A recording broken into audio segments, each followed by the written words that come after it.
Citizens speak out in countries such as Israel, Libya, Myanmar or Burma, Nigeria, Palestine, Syria and Yemen. People continue gathering to urge for social and political reforms that bring greater safety, human rights and basic freedoms. Nigeria, following 2 decades of peaceful demonstrations to raise awareness and obtain action over environmental degradation in their community from oil drilling and spills, a British court ruled on Thursday, August 4th, that the Movement for the Survival of the Ogoni People, or MOSOP, could seek damages from Royal Dutch Shell, as the oil company accepted responsibility for 2 2008 spills. Amnesty International stated there have been more than 7,000 spills in the Niger Delta since 1989, releasing over 13 million barrels of contaminating oil into the region. Myanmar. 5 Burmese ethnic parties join in calling for a ceasefire between government forces and an ethnic armed group as they urge the country's new government,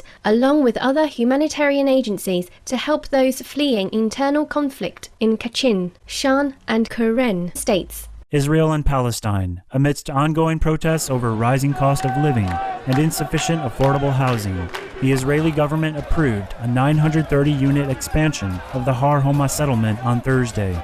However, the International Middle East Media Center stated that the construction of Har Homa, located between East Jerusalem and Bethlehem in the Palestinian West Bank, violates international law as established by the Geneva Convention.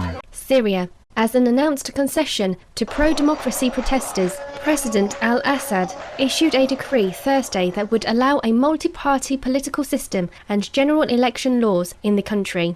However, tens of thousands of citizens continued rallies across the nation on Friday, demanding his resignation, with residents of Hama reporting that government forces' week-long deadly attacks were continuing, with tanks and snipers in their city.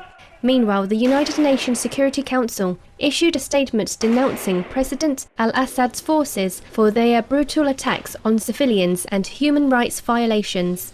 With sorrow for the cherished lives lost and those who are injured or oppressed, we pray that the turmoil everywhere ends and that people and nations across the globe may choose to coexist in freedom and dignity as a peaceful world.